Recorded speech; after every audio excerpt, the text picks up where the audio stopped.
Welcome to WagerTalk TV. I am Kelly Stewart. You guys might know me as Kelly in Vegas, joined today with Bryan Power from the Morning Wager here on the WagerTalk YouTube channel with our good friend Mark Zeno.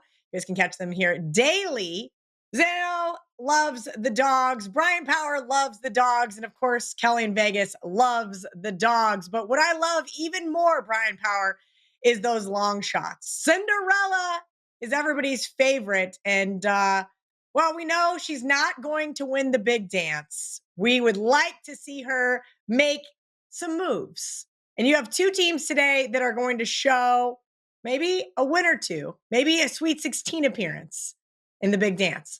Yeah, so let's look at the odds board, Kelly. First off, last year was an anomaly in the tournament. It was the first time since 2019 that all eight top two seeds advanced to the Sweet 16. However, there were certainly some surprises in the final 16 of the tournament, and that's what we're trying to find today. So, looking at the odds board, okay, let's look at Virginia Commonwealth, old VCU, right? Remember one of the original Cinderellas, that incredible Final Four run they had many years ago. Currently here, VCU is 250 to 1 to win the NCAA tournament. Now, do I think the Rams will win the national championship in 2025? No, I do not. But Kelly, let's compare VCU's odds to a team like Michigan right now. Okay. As you know, nobody likes the Wolverines right now. Everyone is probably going to bet against them in the first round of the tournament. All they do is win close games. There's a lot of fraudulence in their profile. Yet Michigan's national championship odds are 75 to 1. I referenced VCU at 250 to 1.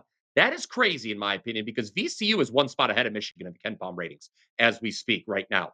I actually count 8 teams with better odds to win the national championship than VCU that are lower in the Ken Palm rating. So to me, VCU is a team that I'm circling as undervalued, as a team I probably am looking to bet on the opening weekend of the tournament. You look at Bracket Matrix, okay, who compiles all the different bracketology things people do across the net.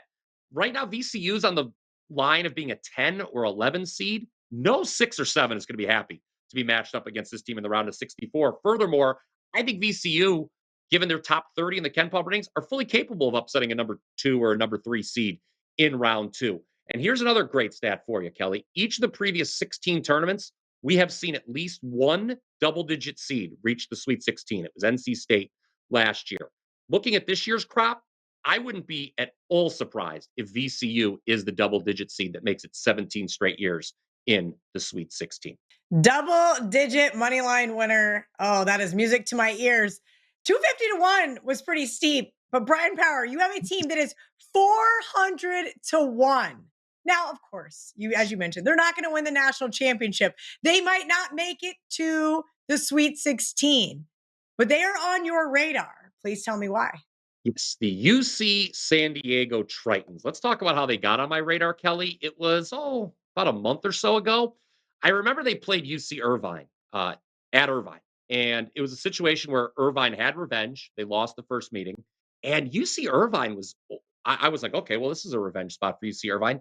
And I was looking at it, I was like, my God, UC Irvine is basically a pick 'em at home for a Big West game. This is, it's the last time we saw this? I said, you know what? I'm going to just watch this game, just take some notes. And lo and behold, UC San Diego went in and beat UC Irvine again. This team is for real. If you guys haven't seen them, they have an incredible offense. This is going to be, I assure you, Kelly, the trendy Cinderella team everyone talks about Monday, Tuesday, and Wednesday leading up to the tournament. I actually have a question that I would love for you to ask John Murray, if I could, first time, long time, if I could submit a question to the Kelly and Murray show.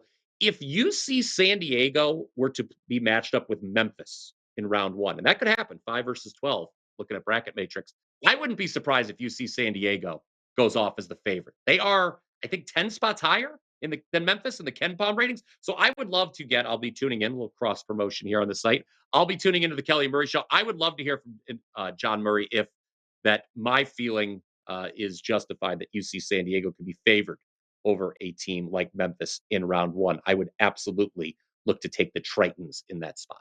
Ooh, I guess I will have to ask him on the show just for you.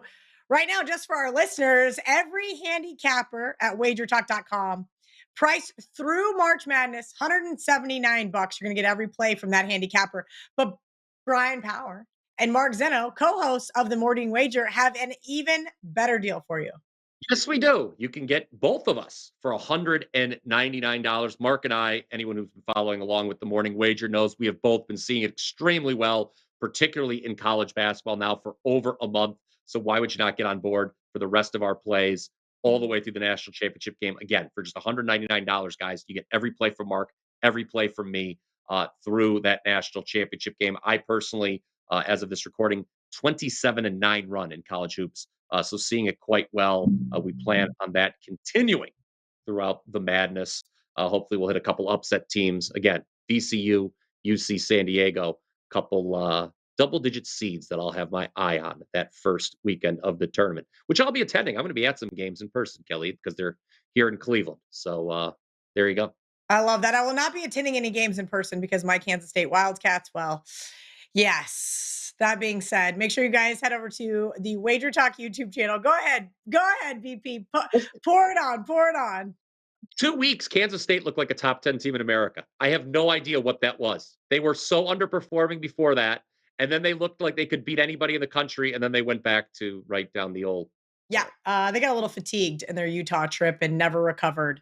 All right, head over to the Wager Talk YouTube channel. Make sure you guys check out all the other videos that we have up for March Madness. Bryan Power, thank you.